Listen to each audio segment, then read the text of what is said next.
कौरवों तथा पांडवों की शिक्षा कृपाचार्य की देखरेख में होने लगी।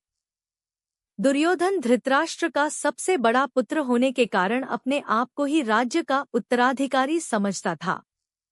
वह पांडवों से ईर्ष्या रखता था तथा भीम से विशेष रूप से जलता था। भीम भी कौरवों को खूब सताता था। दुर्योधन ने भीम को मारने की योजना बनाई। वह जलक्रीड़ा के बहाने भीम को गंगा तट पर ले गया। उसने भीम के भोजन में विष मिलवा दिया तथा जब वे अचेत होकर जमीन पर गिर पड़े तो लताओं से बांधकर गंगा में बहा दिया। भीम के घर न पहुंचने पर सभी को बहुत चिंता हुई। गंगा में बहते समय भीम को विषैले नागों ने डस लिया तथा नागों के विष से भोजन के विष का प्रभाव समाप्त हो गया। वे जल से बाहर आ गए।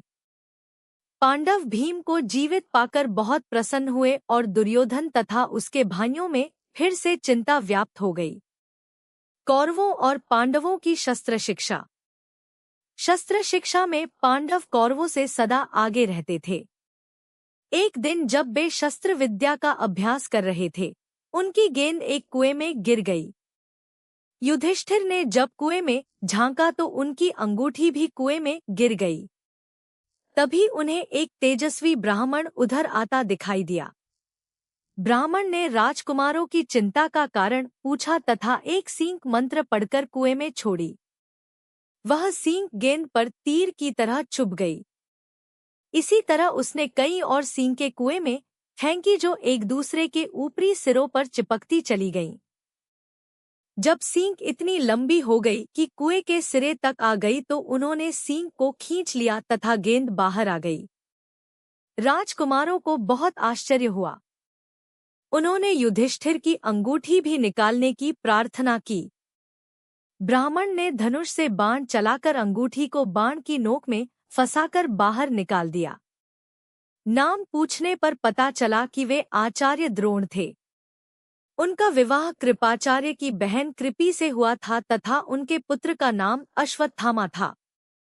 पांचाल के राजा द्रुपद आचार्य द्रोण के सहपाठी थे तथा दोनों में गहरी मित्रता थी। द्रुपद ने उनसे वायदा किया था कि राजा बनने पर वे द्रोण को आधा राज्य दे देंगे, पर राजा बनने पर उन्होंने न केवल अपना वायदा भुला दिया, अपितु द्रोण का अपमान भी किया। तभी से द्रोण के मन में द्रुपद से बदला लेने की भावना घर कर गई थी। द्रोणाचार्य की शस्त्र विद्या से प्रभावित होकर भीष्म ने द्रोणाचार्य को राजकुमारों की शिक्षा दीक्षा के लिए रख लिया।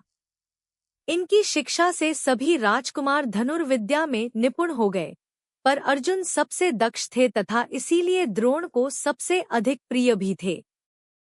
लक्ष्य भेद की परीक्षा।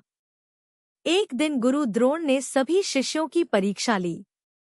उन्होंने एक पेड़ की ऊंची डाल पर लकड़ी की एक चिड़िया रख दी तथा कहा कि चिड़िया की आंख में लक्ष्य भेद करना है। सबसे पहले युधिष्ठिर की बारी आई। द्रोण ने उनसे पूछा कि तुम इस समय क्या देख रहे हो? युधिष्ठिर ने बताया कि मैं आपको तथा पेड़ की डाल पर रखी चिड़िया को देख रहा हूँ। द्रोण ने उनसे कहा कि तुमसे लक्ष्य भेद न होगा। एक दूसरे करके सभी राजकुमारों ने लगभग ऐसा ही उत्तर दिया तथा द्रोण ने सभी को हटा दिया। अंत में अर्जुन की बारी आई।